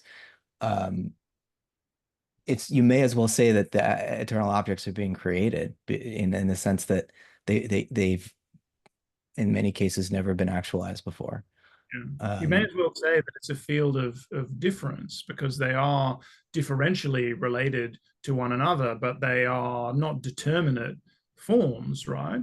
And if you wind it back, you maybe end up with, like, back in a sense behind this idea of eternal objects to this field of pure difference, to the differential itself as grounding, which is like the infinitesimal, the infinitely multiple, but parts that are these partless parts, which are purely intensive, which have no extension, but they're in this tension with each other. They're related to each other, which is how you're getting this kind of landscape of tensions and gradients. And then again, they only take determinate form as solutions to the problems, which are it feels like you could render eternal objects that way, and I guess people have. Well, I think we're gonna have to wrap up, and I like in terms of where we go from here, this approach to computation as not just a metaphysical problem, but thinking about it in in the media ecological, like media theory frame that both, the series that Fazi's book is part of, and is also the sort of frame for this Aidan Evans book that you have brought to my Yeah. attention. I There's think also that's this, because we've oh, talked your about QE. and that's another like cybernetic Hegelian, but also Deleuze. And Whitehead certainly gets his mentions in here. It's a very Hmm. different thing. The organizing inorganic, it's very grounded in cybernetics. This it's very different from what Fazi is doing, but it's in that kind of ballpark as well. And I think, Yeah, yeah, I go just on. think it's a helpful frame for us to stay close to the uh, uh, media theory side of this, and to leverage the relevance of whatever metaphysical contribution we might try to make to the realities of the interface between technologies of computation and our psychology and our society. Um, and I don't know that we want to foreground the political side of it, probably not. That just dramatically narrows your audience in many ways. Yeah, But I think it comes later in a certain yeah, way. it's downstream. But next week or whenever we can meet, I'd really love to go back and finish. Well, never finish, but just return to Peirce, and because I we think, spent so much time talking about theology, process theology here. I'd really love to read Peirce's take on those questions. yeah, so let's discuss. But one option would be certainly evolutionary love. A different option would be the neglected argument. I mean, potentially, because I've read all of these things before, we can, and relatively recently, or at least I've got relatively recent notes on some of those things. We could potentially do all of them, but we would naturally be watering things down a little bit. But that might be okay. But I Yep. agree also with these media philosophy books are super interesting and super relevant. Um, yeah, and no, there's too many other things to say, but there's another book that I was going to suggest as well. But there's also how much time. Yeah, I think it's good to go back to Peirce next week because it means the reading load is not too heavy. And I'm wary a little bit about burning through a lot of reading, and then I feel like I can't say particularly, like, I think today it's been great, but we've ended up talking more about just Deleuze versus Whitehead, which is very generative, but less about Fazi, in the sense that, like, she has been the occasion for that encounter. But in terms of really getting to the bottom of what she's saying, I'm going to need to read the whole book. I'm going to need to spend, a lot more time with that. And any of these books, like the Evans book, the Hui book, yeah, they're all a commitment in that regard. Yeah. I mean, having gone through, I want to spend more time with her book too, but having gone through a little bit more of it than you have, I really do, despite, maybe a caricature of Deleuze or overplaying the difference between Deleuze and Whitehead, this move she's making to talk about a kind of computational experience, not our experience of computation, but the algorithms themselves are actual occasions of experience. Um, Super generative. It forces me, I'll say, to personalize it out of this easy, uh, critical stance towards computation as fundamentally um, non-conscious and just different from what human experience, human thinking, and it is, but it's another kind of experience, and I think that is in order to properly account for again the agency of these um, computational technologies. We really do need to be thinking about that. Um, and it doesn't mean that we reduce the human being, the lived experience to some kind of an algorithmic or digital process. And I would still want to resist those sorts of analogies and the cognitivist project. But there is a new form of subjectivity in the Whiteheadian sense that is active in the world, increasingly so, it's changing our subjectivity, but there's still major ways in which we need to engage in a new form of theorization of these technologies, because our old habits are blinding us to what we're doing to ourselves and how these technologies are affecting us. So And I again, appreciate her project on that level. 100%. And I think, again, this is, and she emphasizes this again and again, is the importance of doing the ontological work. And it's not, I think a lot of people shy away from that. And I think this is something one has to address in dialoguing with people, broadly speaking, from the FEP community and everything as well, because there's this concern about a return to some kind of naive Platonism, like Platonic realism or naive realism of some kind, when you're doing ontology. Like, I see doing ontology as itself an experimental adventure. And I think that most of our favorite thinkers see it that way. You're doing the work analytically, not to achieve a final synthesis or whatever, not to achieve a final statement on what the nature of reality is, but really, I mean, as Deleuze puts it in Empiricism and Subjectivity, it's basically treating, so, in Fazi's case, maybe treating computation a little bit like that. But, you could treat the FEP like this. If you're going to really do a philosophical treatment of one of these things, it's treating them as this fundamental postulate, like Peirce's 1, 2, 3, or like, Whitehead's categorical scheme, or just his, primordial nature of God and things. And then seeing what the world looked like, following that problem, as Deleuze would say, like a philosophical theory, I'm not going to quote him correctly, but is nothing more than the elaboration of a problem to the end, basically. And that's what ontology is, in a sense. It's like, if this is the fundamental nature of things, what would in fact the world look like?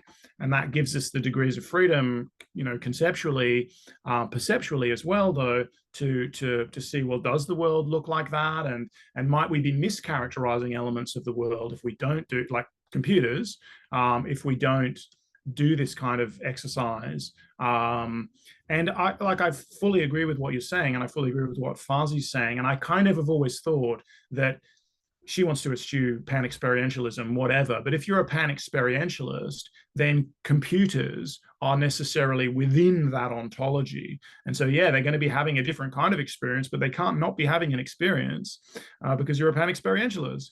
And maybe the experience of a single cell or an amoeba or a flatworm or whatever is actually more similar to the experience of a human than either of those is to a computer. And that would, in a certain sense, make sense mechanistically. It would make sense in terms of an evolutionary lineage and all of that.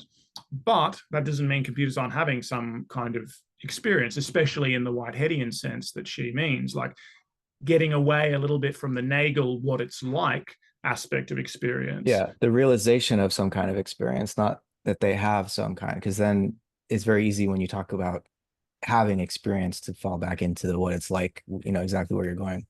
That Exactly. experience is what it's like to be something, as if it's a property of a substance. Yeah. But I wonder also, just on this note, and again, I'm not sure how well Fazi really characterizes Deleuze, even though she says he's a metaphysician a number of times, how well she really characterizes his fundamental ontology.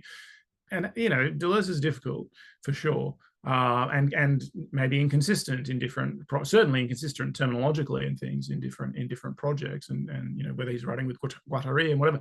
But computers themselves also have to be internal to Deleuze's ontology, and that means that the strata, the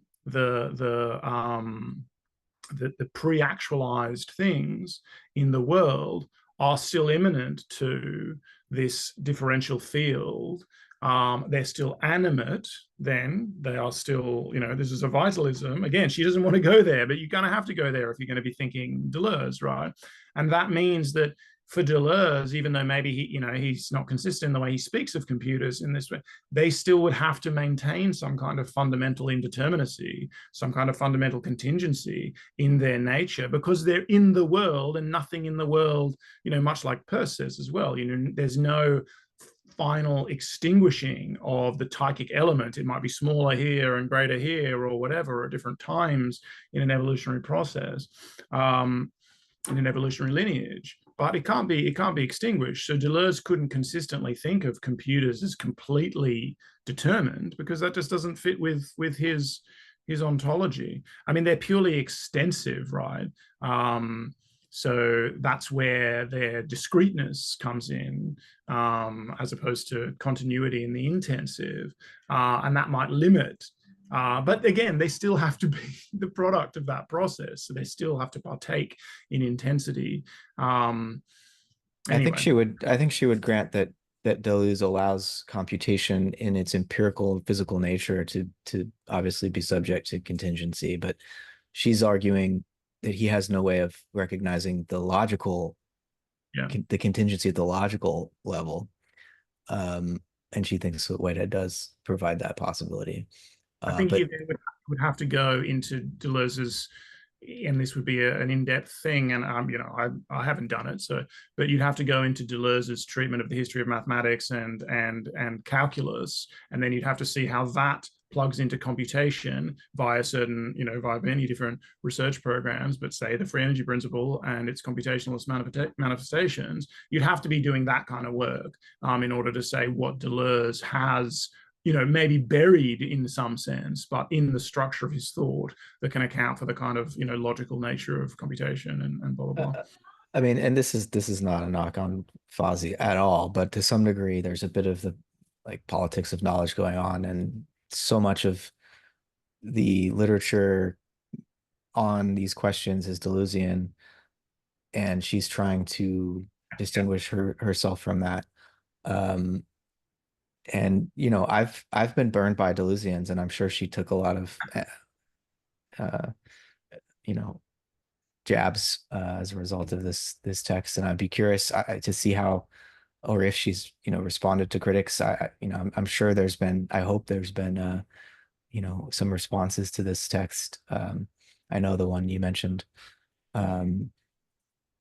includes a citation to it as an alternative position that argues the opposite, but I think this is so right, though, that it really again depends on one's institutional disciplinary background as to the way one is going to feel bound to orient oneself against what is perceived as a certain mainstream.